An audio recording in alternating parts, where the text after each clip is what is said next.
Question number 24, ठीक है, तो कर मैं रीड कर बेटा। From the following information, cash flow from investing. ऊपर हेडिंग लिखनी है cash flow from investing activities. आगे बेटा आपको एक दिए हुए हैं बैलेंसेस और एक क्या दी हुई है एडिशनल इंफॉर्मेशन। पहले किस पे वर्कआउट करेंगे? पहले एडिशनल इंफॉर्मेशन क्या है बोल? During the year, machine costing 19,000 with the accumulated depreciation of 60,000 was sold for 50,000. बेटा एक्यूमुलेटेड डेप्रिसिएशन क्या होता है?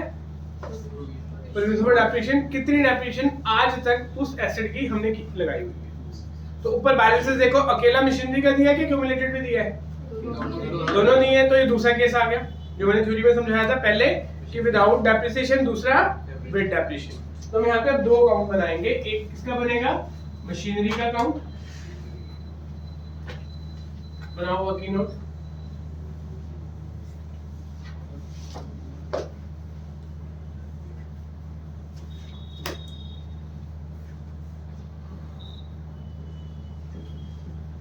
दूसरा किसका बनेगा accumulated depreciation।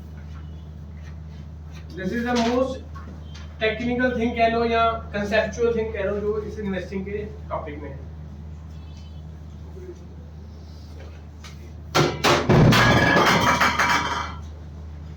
लगी तो नहीं किसी के?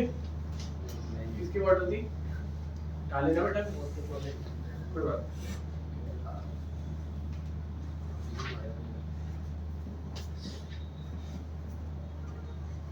हाँ जी स्वयं बेटा, डेप्रिसिएशन एसेट है कि लायबिलिटी है? Liability. क्यूमुलेटेड डेप्रिसिएशन एक्सपेंस होता है, एक्यूमुलेटेड डेप्रिसिएशन लायबिलिटी होती है। मैंने पूछा था, मैंने पूछा डेप्रिसिएशन क्या है? Depreciation is a expense, accumulated depreciation is a liability। और एसेट क्या है? मशीनरी क्या है हमारा? एसेट। तो इसका बैलेंस कितना स्वयं? Opening 950 and closing 10.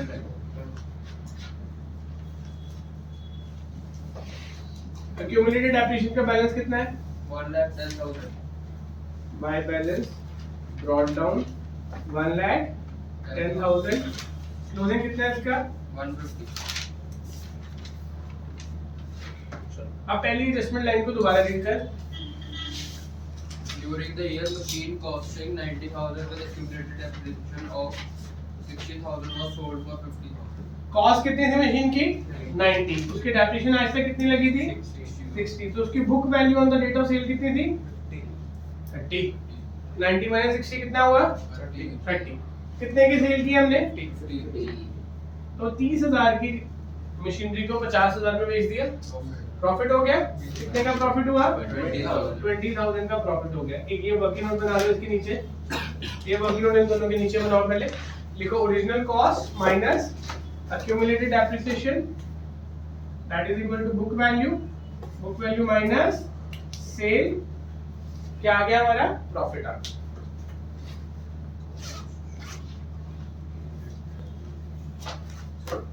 अब बेटा मैंने आपको एक बात बताई थी, जिस दिन एसेट सेल होगा उस दिन डेप्रिसिएशन अकाउंट में से इसकी डेप्रिसिएशन उठा के कहां लेके जाएंगे? मशीनरी अकाउंट में। कितनी एक्यूमुलेटेड डेप्रिसिएशन थी उसकी? 60,000। जर्नल एंट्री क्या हो गया नंबर उसकी? Transfer of depreciation from accumulated account to machinery account. What will be the journal entry? अब लिखी भी हमने पीछे, बिल्कुल ठीक। Accumulated depreciation account debited to machinery account. तो इसके डेबिट साइड पे आएगा क्या लिखा जाएगा इसको? To machinery account. क्या लिखा जाएगा? Machinery account. कितनी डेप्रिसिएशन गई है? 60,000। तो यहाँ पे क्या आ जाएगा? By accumulated depreciation 60,000। बेटा ये दोनों एंट्री सिर्फ अकाउंट्स में आ रही है, ना ही वो इन्वेस्टिंग में आना है, ना ही वो ऑपरेटिंग में आना है। क्योंकि इन्वेस्टिंग में आता है इनफ्लो और आउटफ्लो, और ऑपरेटिंग में जाता है इसका इनकम और एक्सपेंस। ठीक है, क्या आता है इसका? इनकम और एक्सपेंस। वो डालते हैं, ठीक है ना। सेल यहाँ डाल देंगे, बाय बैंक सेल। कितनी आई सेल? प्रॉफिट था कि लॉस था? प्रॉफिट कहाँ जाएगा? टू स्टेटमेंट ऑफ P&L कितना आएगा? प्रॉफिट 20,000। हाँ जी, प्रॉफिट इनफ्लो है या आउटफ्लो है? इनफ्लो।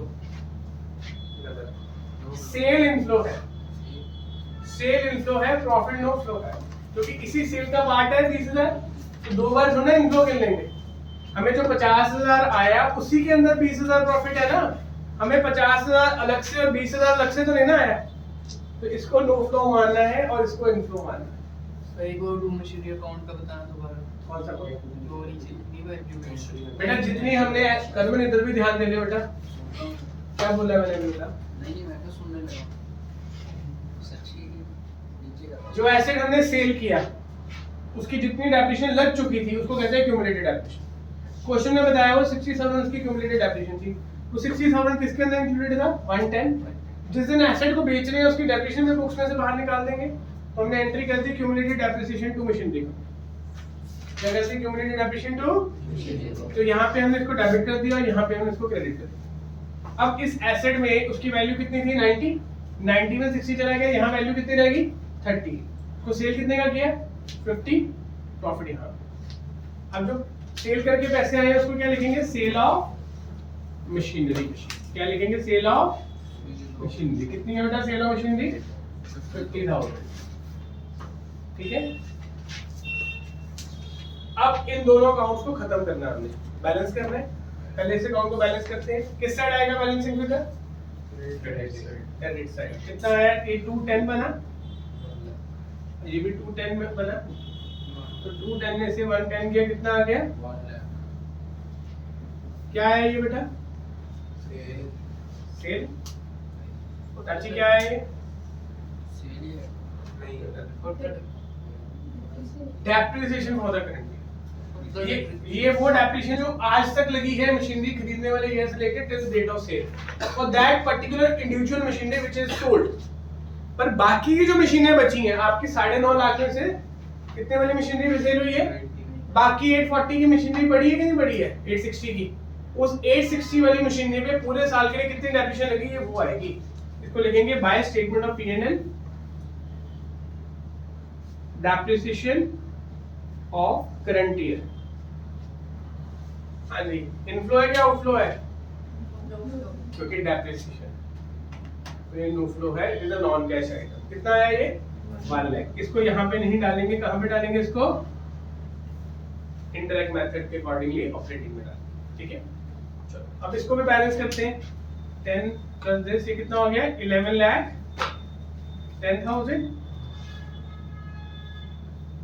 और ये इसमें से 970 माइनस किया तो बैलेंसिंग फिगर क्या आ गया? 1 लाख 40,000। क्या है वो? परचेजेस।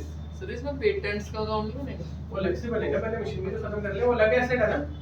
ठीक है, बैलेंसिंग फिगर। अब जो सेल और परचेज आई उसको डाल देते हैं। परचेज ऑफ मशीनरी कितनी है? Purchase of machinery 1,40,000। अब एक चीज यहाँ पे समझने वाली, इस पूरे अकाउंट में से ये वाली आइटम यहाँ पे चलेगी, ये आइटम कहाँ जानी है? ऑपरेटिंग में। तो इसमें से कुछ भी नहीं आ रहा है इन्वेस्टिंग में। हमें लगता है यार कुछ भी नहीं आएगा, हम डाल देते हैं। डेप्रिसिएशन नॉन कैश है और एक्सपेंस है, तो वो कहाँ जानी है? ऑपरेटिंग में। इन्वेस्टिंग में सिर्फ actual inflow and outflow of cash आता है। तो अकाउंट नहीं बनाओगे तो आप डेप्रिसिएशन को गलती से डाल सकते हो कि खर्चा है जी, पैसे गए होंगे, पर ये पैसा जाने वाला तो है नहीं। प्रॉफिट, लॉस, डेप्रिसिएशन, तीनों चीजें ऑपरेटिंग इन्वेस्टिंग में आती है, जो कि इन्वेस्टिंग एक्टिविटी के अंदर शो नहीं होगा। चलो ये बना लो अकाउंट दोनों। ठीक है, इसका पेटेंट का अकाउंट बनाना है, खुद बनाना शुरू करो सबसे अच्छे। ये बना लो, मैं फिर रेज करके पेटेंट्स बनाऊंगा। क्योंकि सेकंड इन्वेस्टमेंट किसकी दी है? पेटेंट्स की। क्या लिखा हुआ है? Patents right return of 50,000 while a part of patent sold at a profit of 40,000। ठीक है, ये हो गया नोट के करना भी। गुलसीस हो गया, प्राचीन हो गया नोट।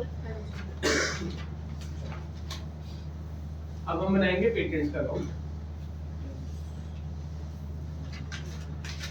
तो इस क्वेश्चन को डबल स्टार लगा लो, क्योंकि इसमें एक एसेट है विदाउट प्रोविजन फॉर डेप्रिसिएशन, एक एसेट है with provision for depreciation. Machinery में डेप्रिसिएशन का अकाउंट बनाना पड़ेगा, पेटेंट में डेप्रिसिएशन का अकाउंट नहीं बनाना पड़ेगा। पेटेंट्स पे वैसे भी डेप्रिसिएशन नहीं लगती, क्या लगता है उसके ऊपर? अमोर्टाइजेशन। पेटेंट्स प्रोविजन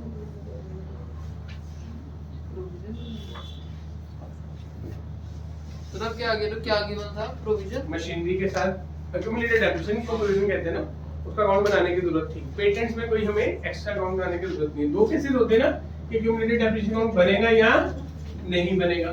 हाँ, opening value of patent mark 3 lakh, closing balance of patent 2 lakh.